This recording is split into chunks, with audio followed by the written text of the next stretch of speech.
வணக்கம் நண்பர்களே. என் ஃப்ரெண்டு ஒருத்தர் ரொம்ப கவலையாக இருந்தான். என்னடா விஷயம்னு கேட்டேன். ஃபேமிலி ப்ராப்ளம்ப்பா. எங்கள் குடும்பத்துக்கும் எங்கள் பெரியப்பா குடும்பத்துக்கும் ஒரு சின்ன விஷயத்தில் பிரச்சனை.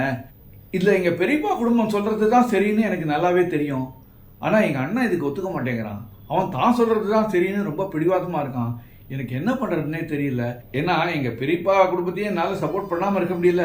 அதே சமயத்தில் எங்கள் அண்ணனையும் என்னால் விட்டு கொடுக்க முடியல. எங்கள் அண்ணன் நான் எப்படி விட்டு கொடுப்பேன் சொல்லு. அவங்ககிட்ட எடுத்து சொல்லி பார்த்தேன், ரொம்ப சொல்லி பார்த்தேன். ஆனால் அவன் கேட்குறதா இல்லை. பிடிவாதமாக அவனுடைய ஸ்டாண்டிலே இருக்கான். என்ன பண்ணுறதுனே தெரியல. அதான் ஒரே கவலையாக இருக்கேன் அப்படின்னா. அவன் அப்படி சொன்னோன்னா எனக்கு விகர்ணனோட கதை தான் ஞாபகம் வந்தது. விகர்ணன் மகாபாரதத்தில் உங்களுக்கு தெரியும், கௌரவர்களில் ஒருத்தான், துரியோதனனோட தம்பி. அவன் எப்படிங்க ரொம்ப நல்லவன். அவன் கெட்ட வழி எதுக்குமே போக மாட்டான், கெட்டதை நினைக்க மாட்டான், எல்லாத்தையும் நல்லதையே பார்ப்பான். அப்படி ஒரு அற வழியில் போகக்கூடிய ஒரு நல்லவன். அதாவது சேற்றில் மலர்ந்த செந்தாமரையோன்னு பாடுவாங்க தெரியுமா. அப்போது சேற்றில் இருந்தாலும் கெட்டவர்கள் மத்தியில் இருந்தாலும் அவன் ஒரு நல்லவனாக இருந்தான். அதுதான் விகர்ணனுடைய ஸ்பெஷாலிட்டி. விகர்ணன் எப்படின்னா, இந்த சபையில் துரியோதனன் சொல்கிறான்ல, பாஞ்சாலியை கூட்டிகிட்டு வாங்க, கூட்டிகிட்டு மானபங்கப்படுத்துங்க அப்படின்னு சொல்கிறான் இல்லையா. துச்சாதனன் பாஞ்சாலியை கூட்டிட்டு வந்தாப்பு. அப்போது அந்த சபையே மௌனமாக இருக்கு. பெரியவர் பீஷ்மர் மௌனமாக இருக்கார், துரோணாச்சாரியார் மௌனமாக இருக்கார், ஏன் பாண்டவர்களே வாய்திருக்காம மௌனமாக இருக்காங்க. அப்போது அந்த சபையில் மௌனமாக இருக்கக்கூடிய அந்த சபையில் குரல் கொடுத்த ஒரே ஆள் யாருன்னா விகர்ணன். அவன் தான் கொதிச்சு இருந்தான். என்ன பண்ணுறீங்க நீங்கள் பண்ணுறது நியாயமா? ஒரு பொண்ணை இப்படி கொண்டு அவமானப்படுத்துறீங்களே, இது நியாயமா?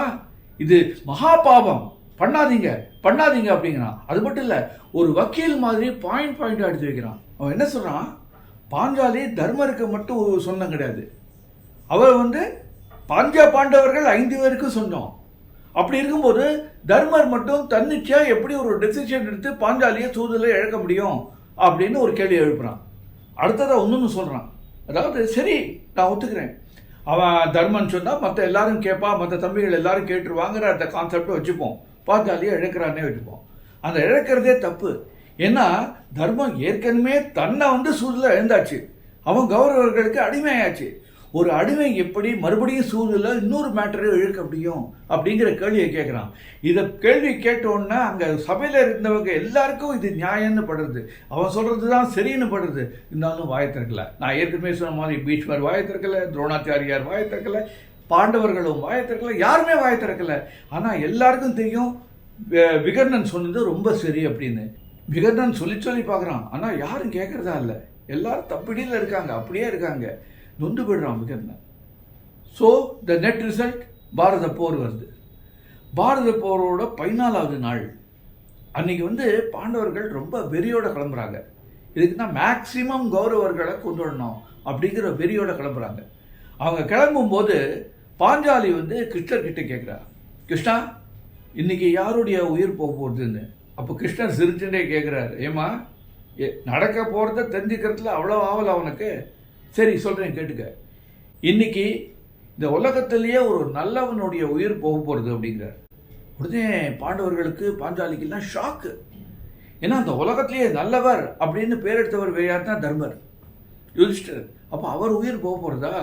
ஐயோ! உடனே பாஞ்சாலி உட்காந்து ப்ரே பண்ண ஆரம்பிச்சுடுறா, தர்மருக்காக ப்ரே பண்ண ஆரம்பிச்சுடுறா. ஆனால் கிருஷ்ணர் சொல்கிறாரு, என்ன நேரமாச்சு, கிளம்புங்க, யுத்தத்துக்கு போகலான்னு கிளப்பிடுறாரு எல்லாரையும்.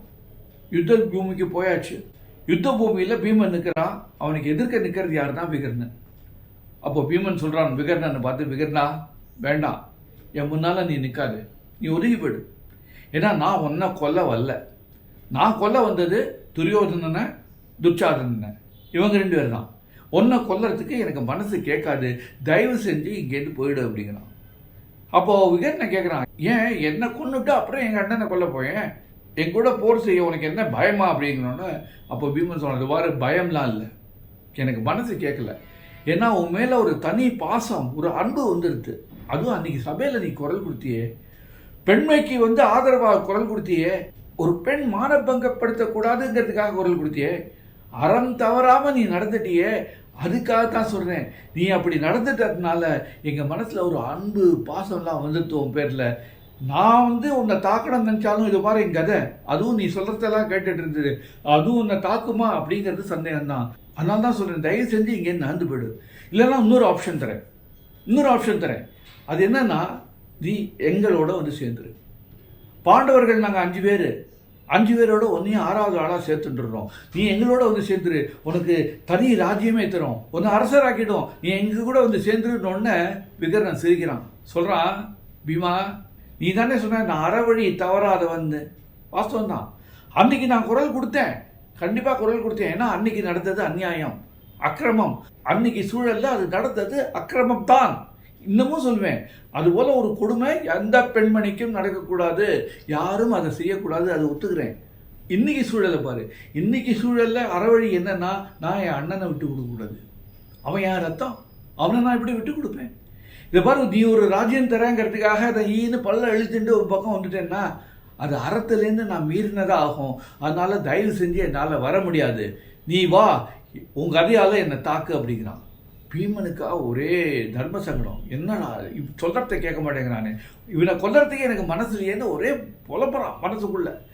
அப்படியே வந்து திரும்பியும் கேட்குறான், திருப்பியும் விகர்ணன் கிட்ட கேட்குறான், வேண்டாம் விகர்ணன் சொல்கிறத கேளு, தயவு செஞ்சு ஒதுக்கி விடுனோன்னு விகர்ணன் விடுறதா இல்லை, வா என்னை தாக்கு, நாம் 2 பேரும் போர் செய்யலாம் அப்படிங்கிறான்.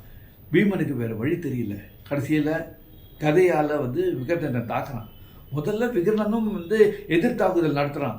அப்போ பீமனுக்கு புரியுறது, அறவழியில் நடக்கிறவங்களுக்கு தனியாக ஒரு சக்தி இருக்குது, அவங்கள போரில் வெல்லுறது அவ்வளோ எளிது கிடையாது. இருந்தாலும் பீமன் பலசாலி. கடைசியில் விகர்ணனை மண்டையிலேயே தாக்கி, கதையால் மண்டையிலேயே தாக்கி அவனுடைய மரணம் சம்பவிக்கிறது.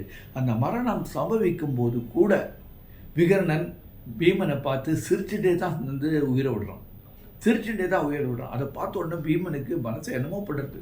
அன்னைக்கு போர் முடிஞ்சு வரும்போது பீமனுக்கு எதையோ இழந்த மாதிரி ஒரு உணர்வு, எதையோ இழந்துட்டோம், ஸோ ரொம்ப வேணுங்கிற விஷயம் எதையோ இழந்த மாதிரி ஒரு உணர்வு. ஸோ கேம்புக்கு வராங்க, தர்மர்லேருந்து ஆரம்பித்து எல்லாரும் கேம்புக்கு வராங்க. தர்மரை பார்த்தோன்னா வந்து பாஞ்சாலிக்கு ஒரே ஆச்சரியம்.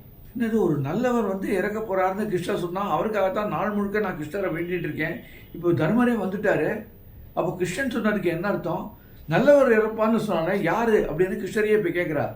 அப்போ கிருஷ்ணர் சொல்கிறார், நல்லவன் தான் இறந்துருக்கான், நான் சொன்னதுல எந்த தப்பு கிடையாது, தனியாக ஒரு ராஜ்யம் தரேன், ராஜ்யபாரம் தரேன், மன்னர் பதவி தரேன்னு சொன்னாலும் அதை ஏற்காமல் அது அறவழி அல்ல, என் அண்ணன் பக்கம் நிற்பதே அறவழி அப்படின்னு தெரிஞ்சே ஒருத்தன் உயிரை விட்டானே அவன் தான் நல்லவன். நான் இந்த பக்கம் இருக்கேன், நான் இந்த பக்கம் இருந்தால் நான் தான் ஜெயிக்க போறேன்னு அவனுக்கு தெரியும். இருந்தாலும் தமையனை விட்டு கொடுக்க கூடாதுங்கிற அறத்தை மீறக்கூடாதுங்கிறதுக்காக அண்ணன் பக்கமே நின்று உயிரை விட்டானே அவன்தாமா உலகத்திலேயே நல்லவன் அப்படிங்கிறான். இதை கேட்டு தர்மரும் ஆமா ஆமா எவ்வளோ பெரிய தியாகியவன், அவன் தான் என்னை விட நல்லவன் அப்படின்னு சர்டிஃபிகேட்டும் கொடுக்குறாரு. இந்த விகர்ணன் கதை எனக்கு ஞாபகம் வந்ததுக்கு என் ஃப்ரெண்டுக்கு தான் நான் கிரெடிட் சொல்லணும், இல்லைன்னா அந்த ஃப்ரெண்டாக நான் யோசிச்சிருக்க மாட்டேன். இது நான் இப்போது படித்த கதை. இது இந்த விகர்ணன் கதையை என் ஃப்ரெண்டுக்கிட்ட சொன்னேன், ஏன்பா உன் சுச்சுவேஷன் தான்ப்பா இந்த விகர்ணனுக்கு இருந்தது. அப்போ அவன் கேட்டான், அப்போ நானும் என்ன உடனே வந்து உயிரை விட்டுறணுமா, விகர்ணன் மாதிரி நானும் உயிரை விட்டுறணுமா அப்படின்னு கேட்டான். நான் சொன்னேன், நீ உயிரெல்லாம் விட வேண்டாம், அது அந்த காலம், அதனால விகர்ணன் போரில் இருந்து உயிரை விட்டான், நீ உயிரெல்லாம் விட வேண்டாம். இது போல விஷயத்தில் நீ என்னன்னா இந்த பிரச்சனைகளை முடிஞ்ச வரைக்கும் ஆற போடு, ஆற போட்டாலே இந்த பிரச்சனைகள் அமுங்கி போகிறதுக்கான வாய்ப்பு இருக்குது, உன் அண்ணனுடைய மனசு மாறுறதுக்கும் வாய்ப்பு இருக்குது. அதனால் இப்போதைக்கு இந்த பிரச்சனைகளை கிளறாமல் அது அமுங்கி போகிறதுக்கான வழி ஏதாவது இருக்கான்னு பாருன்னு அட்வைஸ் பண்ணி அனுப்பிச்சேன். வேறு என்ன பண்ண முடியும் சொல்லுங்கள்.